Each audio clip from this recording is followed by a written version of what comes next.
ഇപ്പോൾ നിലമ്പൂരിലെ UDF സ്ഥാനാർത്ഥി ആര്യാടൻ ഷൗക്കത്ത് സംസാരിക്കുന്നു. തത്സമയം നിങ്ങളോട് ആദ്യമേ പറഞ്ഞു, നിങ്ങളൊക്കെ ഉണ്ടാക്കുന്ന വിവാദങ്ങൾക്ക് അല്ലെങ്കിൽ നിങ്ങൾ ഉണ്ടാക്കുന്ന ചില വാർത്തകൾക്ക് എന്നെ സംബന്ധിച്ചിടത്തോളം അതിന് മറുപടി പറഞ്ഞ സമയം കളയാനൊന്നും ഞാനില്ല.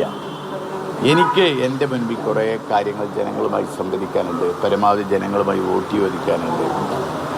നിലമ്പൂരിലെ ജനങ്ങൾ ആഗ്രഹിക്കുന്ന അവരോടൊപ്പം നിന്നുകൊണ്ട് കുറേ കാര്യങ്ങൾ ചെയ്യാനുണ്ട്. അതിന് വേണ്ടിയിട്ടാണ് ചോദിക്കുന്നില്ല കൊടുത്തൊരു ഉമ്മ. അതൊരു ഒന്നൊന്നര ഉമ്മയായിരുന്നു. എന്താ ഇങ്ങനെ സാധാരണ കോൺഗ്രസ്സുകാരിൽ നിങ്ങൾ കാണാറില്ല?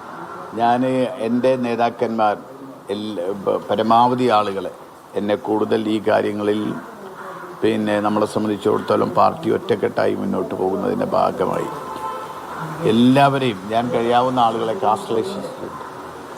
ആശ്ലേഷം നിങ്ങൾ കണ്ടു കാണും. ഞാൻ KC വേണുഗോപാൽ എല്ലാവരെയും ആശ്ലേഷിച്ചു. അതൊരു സ്നേഹപ്രകടനമാണ്.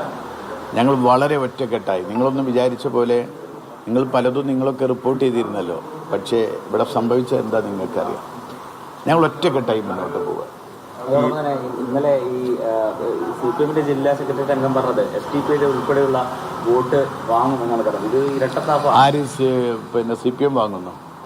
വേണം, വാങ്ങാം എന്നാണ് അവർ പറയുന്നത്. CPM വാങ്ങുന്നത് ഇത് ഇരട്ടത്താപ്പാണോ?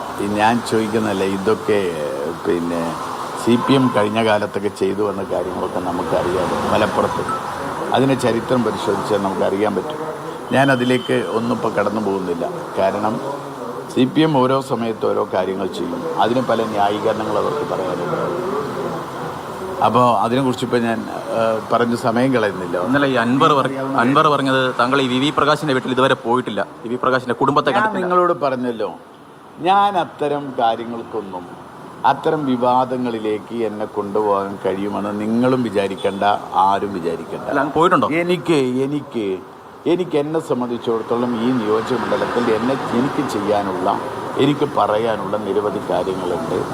അപ്പം അതുമായിട്ട് ഞാൻ മുന്നോട്ട് പോകും. DCC പ്രസിഡന്റ് ഞാൻ പറഞ്ഞല്ലോ, അതൊക്കെ ഞാൻ നിങ്ങളോട് പറഞ്ഞിട്ടൊന്നുമില്ലല്ലോ എവിടെയും പോകുന്നത്. അല്ല, ഞാൻ നിങ്ങളോട് പറഞ്ഞിട്ടല്ലല്ലോ എവിടെയും പോകുന്നത്, അല്ലല്ലോ. ഞാൻ പോകുന്ന സ്ഥലങ്ങളൊക്കെ ഉണ്ട്. അവിടെയൊക്കെ പോയി കഴിഞ്ഞാലുള്ളൂ നിങ്ങൾക്കറിയാൻ പറ്റും. ഓക്കെ.